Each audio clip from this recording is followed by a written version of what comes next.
నమస్కారం. City news కి స్వాగతం. గత ప్రభుత్వంలో నిర్మాణం చేసిన టిడ్కో భవనాలను లబ్ధిదారులకు తక్షణమే కేటాయించాలని డిమాండ్ చేస్తూ టీడీపీ ఆధ్వర్యంలో గురువారం ఆందోళన చేపట్టారు.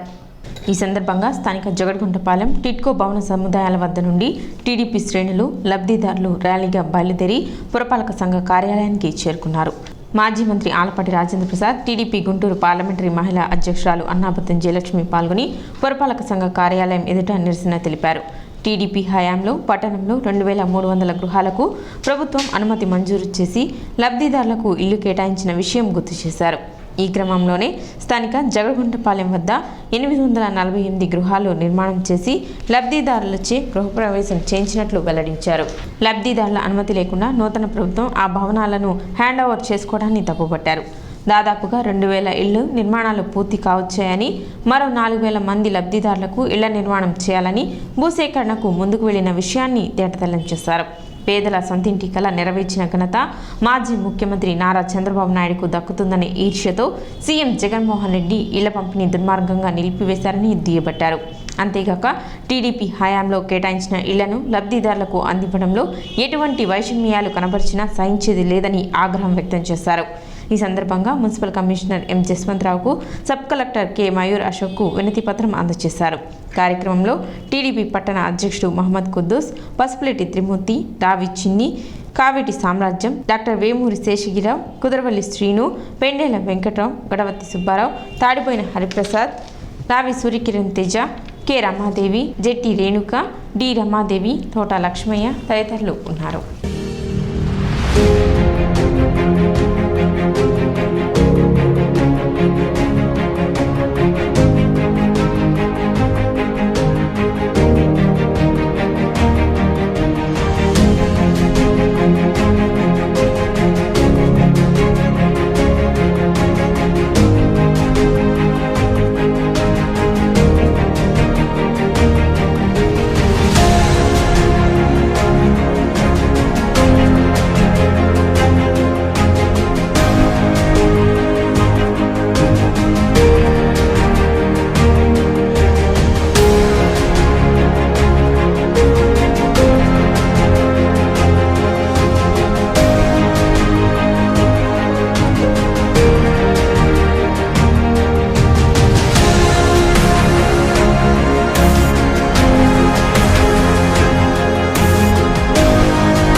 వివరణ కావాలన్నా కూడా రండి. లబ్ధిదారులు ఎవరైనా కూడా మీకు డౌట్ ఏమైనా ఉంటే రండి, నేను పూర్తిగా క్లారిఫై చేస్తాను. మీకు ఏదైతే శాంక్షన్ ఇచ్చారో ఆ శాంక్షన్ ఉందా లేదా అనేది చేస్తాము. ప్రభుత్వం ఆల్రెడీ ఫస్ట్ ఫేజ్ కింద, సెకండ్ ఫేజ్ కింద అలాట్మెంట్ జరిగింది, వాళ్ళందరికీ వస్తాయి. మీరు ఎక్కడ అపోహపడాల్సిన పని లేదు, నిరాశ చెందాల్సిన అవసరం లేదు. ఏదైనా మీకు డౌట్ ఉంటే ఎప్పుడైనా నా దగ్గరికి రండి, మీకు క్లారిఫికేషన్ ఇస్తాను.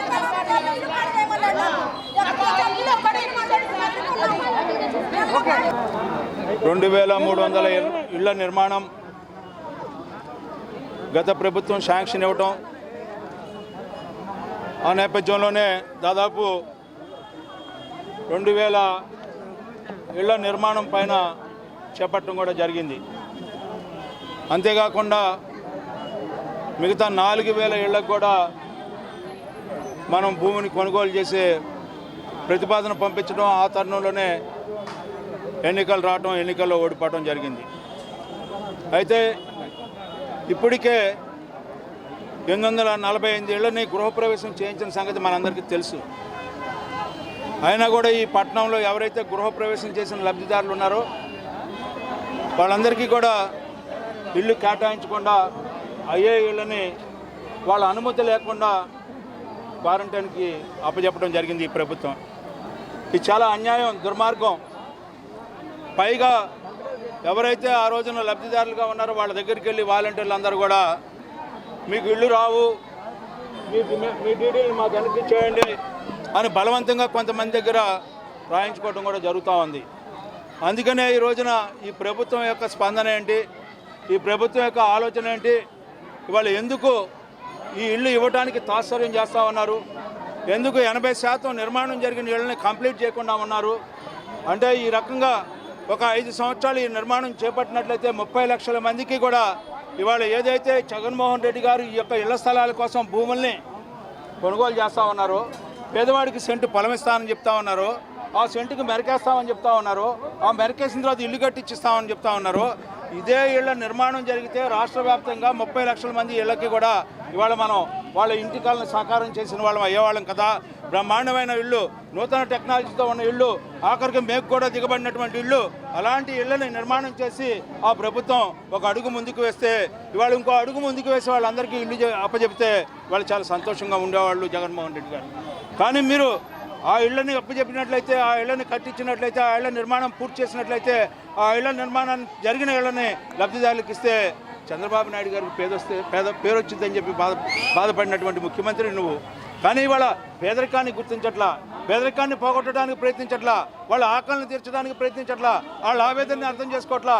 ఇవాళ రోడ్ల మీద పడి మాకు ఇల్లు లేదు, ఇల్లు లేదు, ఇల్లు లేదు అని చెప్పి ఇవాళ అరుచుకుంటూ ఇక్కడ దాకా రావాల్సిన పరిస్థితి ఏమిటయ్యా అని చెప్పి నేను అడుగుతా ఉన్నా. ఎవరికైతే ఇచ్చిన ఇళ్ళని నువ్వు సగౌరవంగా ఇచ్చినట్లయితే ఈ కర్మ మాకు పట్టేది కాదు కదా అని చెప్పి, ఈ కర్మ నీకు పట్టేది కాదు కదా అని చెప్పి నేను ఈ సందర్భంగా నేను మనవి చేస్తా ఉన్నా. అరిసే పని లేకపోతే అరిసింది వినే పని నీకు పట్టేది కాదు అని చెప్పి దీన్ని అర్థం చేసుకుంటే ఇప్పటికైనా వెంటనే వాళ్ళకి ఇల్లు మరి శాంక్షన్ చేస్తే చాలా సంతోషం అని చెప్పి, అలా చేయని పక్షంలో ఇది పెళ్లి బిక్కుద్ది, ఇది ఇంకా ఉద్యమ రూపం దాల్చక ముందులే వాళ్ళకి కట్టించిన ఇళ్ళు పూర్తిగా వాళ్ళకి ఎవరైతే లబ్ధిదారులు ఉన్నారో వారికి ఇవ్వాలని చెప్పి ఈ సందర్భంగా కోరుకుంటా ఉన్నాం. పండగ వాతావరణంలో పేదవాడి సొంత ఇంటి కలను సాకారం చేసుకునే విధంగా గత ప్రభుత్వం చేస్తే, ఈ ప్రభుత్వం వచ్చిన తర్వాత గత 17 నెలలుగా పేదవాడి పొట్టగొడుతూ పేదవాడి ఆకలి కేకలు వింటూ కూడా ఆనందపడుతున్న జగన్మోహన్ రెడ్డి గారు ఇకనైనా మొండి వైఖరిని విడనాడి పేదలకి ఆల్రెడీ కట్టిన ఇల్లు, ప్రజల డబ్బులతో కట్టిన ఇల్లు, అది ఆయన డబ్బు కాదు, మా డబ్బు కాదు, ఇంకొకళ్ళ డబ్బు కాదు, ప్రజల డబ్బుతో కట్టిన ఇల్లు క్వారంటైన్ చేయాల్సిన అవసరం ఏంటి? క్వారంటైన్ ఎందుకు చేశారు? క్వారంటైన్ చేయాల్సిన అవసరం ఏంటి?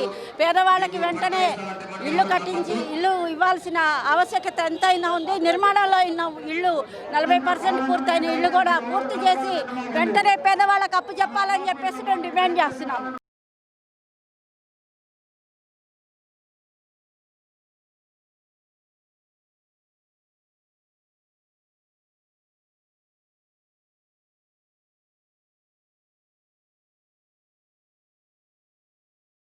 నవంబర్ 14వ తేదీన జరుపుకునే దీపావళి పండుగను పురస్కరించుకొని టపాసుల విక్రయదారులు అనుమతి కోసం నవంబర్ 8వ తేదీలోగా దరఖాస్తు చేసుకోవాలని sub collector K Mayur Ashok పిలుపునిచ్చారు. ఈ సందర్భంగా ఆయన మాట్లాడుతూ గురువారం పట్టణంలోని పలు టపాసుల గోడౌన్లను పరిశీలించినట్టు వెల్లడించారు. కోవిడ్ రక్షణ చర్యలకు అనుగుణంగా టపాసుల విక్రయం చేపట్టాలని విక్రయదారులకు స్పష్టం చేశారు. అనుమతి కోసం నవంబర్ 8వ తేదీలోగా సంబంధిత ధృవీకరణ పత్రాలు అందజేసి పర్మిషన్ పొందాలని కోరారు. ప్రభుత్వ నిబంధనలకు అనుగుణంగా గోడౌన్లు ఉండాలని స్పష్టం చేశారు. ఆయన వెంట తహసీల్దార్ కె రవిబాబు, ఆర్ఐ కరీముల్లా, పలువురు రెవెన్యూ సిబ్బంది పాల్గొన్నారు. As per the instruction of Honorable Joint Collector Sir, we are inspecting the godowns of firecrackers and explosive as preparation for Diwali. I inspected 2 godowns in Tenali town. These godowns, one of the godowns in congested area. Also, some fire safety precaution are not taken care of. I have instructed Assistant District Fire Officer to issue them notices.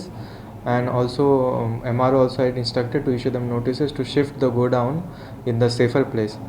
Also, I requested already. I issued the press note to all temporary license holder to apply for this year's license before 8th of November. Already press note has been issued to this effect. Any application received in the supplemental office after 8th of November will not be processed. So kindly ensure that you all the temporary license holder, they should apply with due documents and permission, and they must comply to all the COVID protocol this year as we are going through COVID pandemic. ఈ నెల 30వ తేదీలోగా రేషన్దారులు 14వ విడత ప్రభుత్వం అందిస్తున్న ఉచిత ration పొందాలని తహసీల్దార్ K Ravibabu వెల్లడించారు.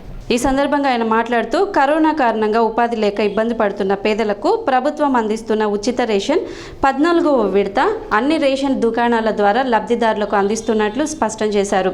ఉచిత ration పొందేందుకు 30వ తేదీ శుక్రవారం ఆఖరి రోజుగా వెల్లడించారు. రేషన్ సరుకులు పొందని తెల్ల రేషన్ కార్డుదారులు తప్పనిసరిగా సంబంధిత డీలర్ వద్దకు వెళ్లి ఉచిత రేషన్ తీసుకోవాలని కోరారు. తెనాలి పురపాలక మరియు మండల కార్డుదారులకి నమస్కారాలు. మనకు 13వ విడత రైస్ డిస్ట్రిబ్యూషన్ ఉచితంగా మనకు ఆల్రెడీ జరుగుతుంది.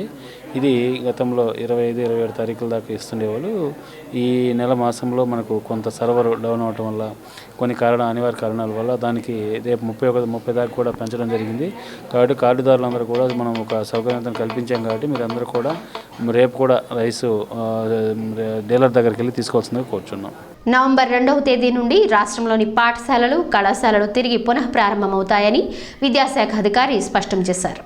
కరోనా వైరస్ కారణంగా మూతపడ్డ పాఠశాలలు, కాలేజీలు నవంబర్ 2వ తేదీ నుండి తిరిగి ప్రారంభమై తరగతుల నిర్వహణ కొనసాగుతుందని వెల్లడించారు. పాఠశాలల్లో 3 దశల్లో రోజు విడిచి రోజు తరగతులను నడపనున్నారు.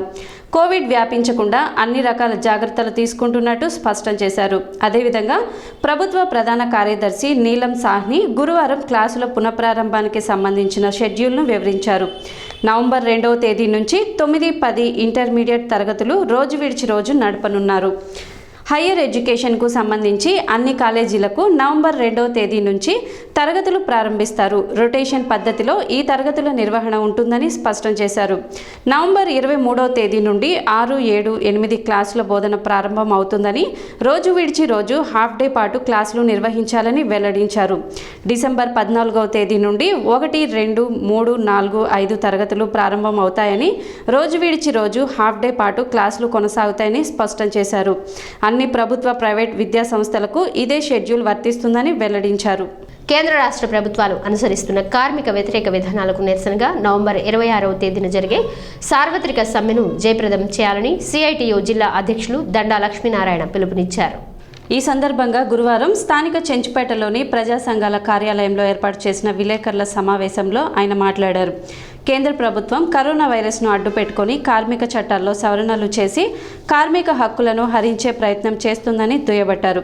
లాక్డౌన్ కాలంలో 20 లక్షల కోట్ల రూపాయలు ఆర్థిక సాయం ప్రకటించిన ఆర్థిక మంత్రి కష్టపడి పనిచేసే కార్మికులకు పైసా కూడా ఇవ్వలేదని మండిపడ్డారు. కార్పొరేట్ కంపెనీలకు ప్రభుత్వ రంగ సంస్థలను అప్పనంగా కట్టబెట్టే పనికి వడిగడుతుందని కేంద్రంపై విరుచుకుపడ్డారు. ఇటువంటి ప్రజా వ్యతిరేక విధానాలను నిరసిస్తూ నవంబర్ 26న నిర్వహించే దేశవ్యాప్త సార్వత్రిక సమ్మెలో ప్రతి కార్మికుడు పాల్గొని జయప్రదం చేయాలని పిలుపునిచ్చారు. సమావేశంలో సిఐటియు డివిజన్ అధ్యక్షుడు ములక శివసాంబిరెడ్డి, షేక్ హుస్సేన్ వలీ, ఎన్ Rajyalakshmi, K Ravibabu, Sheikh Tajuddin, G Mohan Rao, P Koteswararao, మంగాబాయ్ తదితరులున్నారు. కేంద్ర ప్రభుత్వం అనుసరిస్తున్న కార్మిక వ్యతిరేక విధానాలకు నిరసనగా నవంబర్ 26వ తారీఖున దేశవ్యాప్తంగా సార్వత్రిక సమ్మె జరుగుతుంది. కాబట్టి కార్మిక వర్గం అంతా దీనిలో పాల్గొని చెప్పి సిఐటియు విజ్ఞప్తి చేస్తుంది. ప్రధానంగా ఈరోజు కేంద్ర ప్రభుత్వం 44 రకాల కార్మిక చట్టాలను 4 కోడ్లుగా మార్చి కార్మికులను ఆధునిక బానిసలుగా మార్చే ప్రయత్నం చేస్తుంది. రెండోది, కార్పొరేట్ సంస్థలను ఊడిగం చేసే విధంగా ఈరోజు ప్రభుత్వ రంగ సంస్థలన్నింటినీ అమ్మకానికి పెట్టిన పరిస్థితి. స్పేస్, రైల్వే, ఎల్ఐసి, జిఎస్సి మొత్తం ప్రభుత్వ రంగ సంస్థలన్నింటినీ ప్రైవేటీకరణ చేసి సామాజిక న్యాయాన్ని దెబ్బతీసే విధంగా ఈరోజు కేంద్ర ప్రభుత్వం ప్రకటించింది. అదేవిధంగా ఈరోజు మత ఉద్రిక్తతలను రెచ్చగొట్టడంలో బీజేపీ కీలక పాత్ర పోషిస్తుంది. తమ సమస్యల పరిష్కారానికి వ్యతిరేకంగా దేశవ్యాప్తంగాను ఒక పక్క ప్రభుత్వ రంగ పరిశ్రమలో అమ్మటం, కార్పొరేట్ చేతులు కట్టుబెట్టడం, దేశాన్ని నాశనం చేసే విధానాల వ్యతిరేకంగా మన దేశవ్యాప్తంగా కార్మిక వర్గం, ఉద్యోగ కార్మిక వర్గం మొత్తం సమ్మె చేయబోతున్నారు. కనుక ఈ సందర్భంగా 26వ తేదీ జరిగే సమ్మెలో మన తెనాలి పట్టణంలో తెనాలి చుట్టుపక్కల ప్రాంతాల్లో ఉన్న ప్రజలు కూడా సహకరించాలి. కార్మిక వర్గం మొత్తం కలిసి ఈ ఖబర్దార్ అని చెప్పి ప్రభుత్వానికి హెచ్చరిక చేసే విధంగా ఆందోళన కార్యక్రమంలో పాల్గొని చెప్పి ఈ సందర్భంగా తెలియజేసుకుంటున్నాం. సిటీ న్యూస్ ఇంతటితో సమాప్తం. నమస్కారం.